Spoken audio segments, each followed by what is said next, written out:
back, SciTi Tech. In this video, I want to do some tinkering with this AC gear motor. I want to see how it works, and I want to see if it can be used for something else. Let's get started. First, what I'm going to do is take this flat screwdriver and try to pry up these little corners. Unfortunately, that didn't work, so I'm going to use these wire cutters since these are a little bit stronger and they can reach underneath a little bit better. Just go over and pry them open. As you can see, it's a much better tool for this job. And there, it opens up. Oh, how interesting. It's just a few simple gears. Obviously, that's why it's called an AC gear motor, using alternating current and a bunch of gears. And of course, it's a motor. And now simply remove the gears.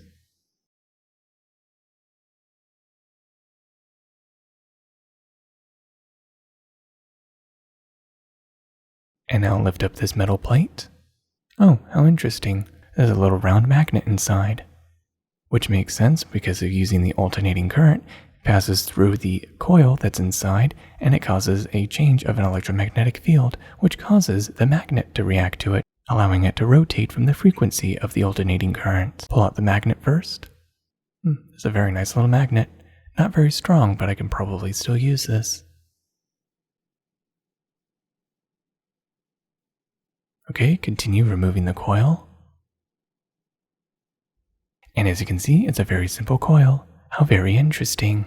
Take the magnet, drop it inside, and as you can see, it stays in place.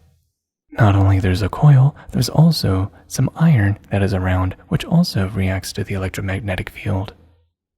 Okay, so now it's time to do some experiments, and what I'm going to do first is remove the insulation that is on the wires, so that way I can plug it into mains. Next, take some alligator clips and connect them directly to the leads. And I'll do something that's rather unsafe. I'm going to take the other end of the alligator clip and connect it to a flat screwdriver. I do admit this is pretty dangerous, but it'll still work. So what I'm going to do is take these screwdrivers and plug them into a wall outlet. And now dangerously plug them in. Okay, it is plugged in, and as you can see, the magnet isn't rotating. I think the reason why is because when it was in the housing, the shaft that it's attached to allows it to be perfectly centered, and with it being perfectly centered, it allows it to rotate. Because right now, the magnet is touching the iron which is on the side, which is causing it to be imbalanced. And with it being imbalanced, it's disrupting the electromagnetic field, which is causing the magnet to not rotate. Right here, a very strong neodymium magnet, and the interesting thing is I hold the magnet and bring it close to this, I can actually feel it vibrate, and the closer I get, the more it vibrates.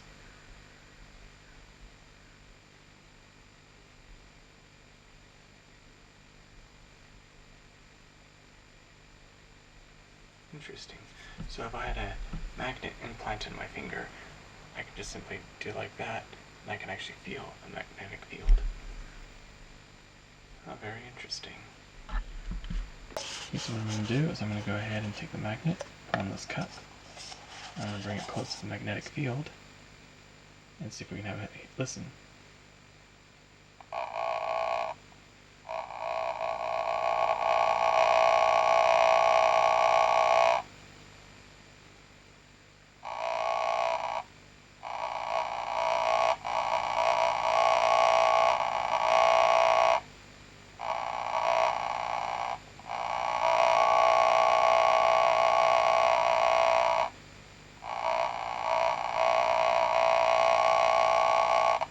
That's cool. Okay, so holding the magnet just over it like this, I can actually feel it vibrate. So this is creating an electromagnetic field using the alternating current, and it's causing the field to go back and forth. If I'm correct, it's doing the right-hand rule, where it's going in a flow of going this direction, and up this direction, which is very interesting. And I can feel it oscillating rapidly, probably 60 hertz, I'm not sure, which is very interesting. I can feel it vibrate. So, yeah, I don't really have a use for this, other than maybe to extract the coil that's inside, and use it for other projects, or I can just run DC current through it and make it a very strong electromagnet, which actually I'm going to give that a try right now. Otherwise, I can turn it into some kind of speaker by simply taking a magnet like this, sticking it in the middle of this center here, and then run an audio signal through it and it'll play music. It just shows you how interesting, what kind of parts are inside of a simple AC gear motor. Probably the most useful part that I might use is this magnet. May use this magnet, might use this for a speaker. I can do something with this. Seems interesting. Not sure what, but something potentially. Or I'll just use the magnet wire inside.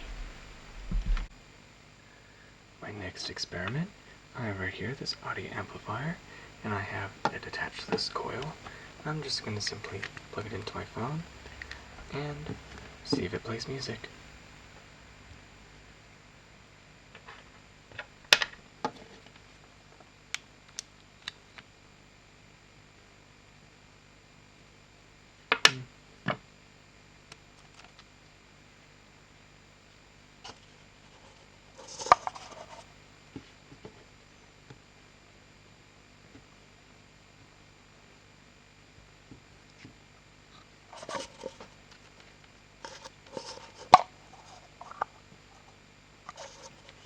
Interesting.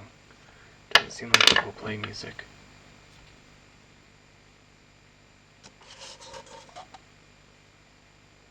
No. Since this is an AC gear motor, it's probably wired differently.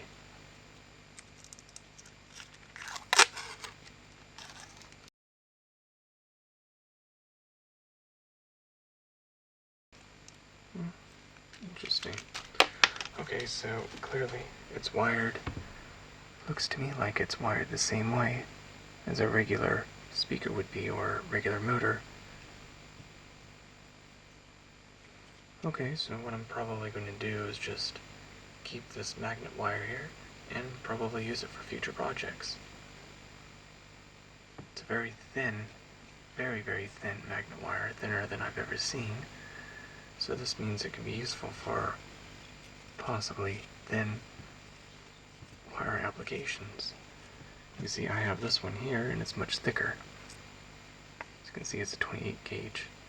So this is very useful for a lot of other projects, and it's easier to handle because it's thicker. This one's very thin, almost as thin as hair.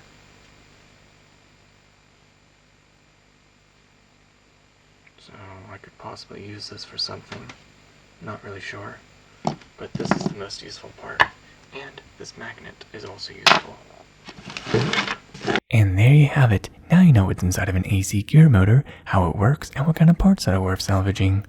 Thank you for watching SciTi Tech. I hope you learned something new, and don't forget to like, share, and subscribe, and of course click on the bell icon to be notified of future SciTi Tech videos. To the next tech, goodbye.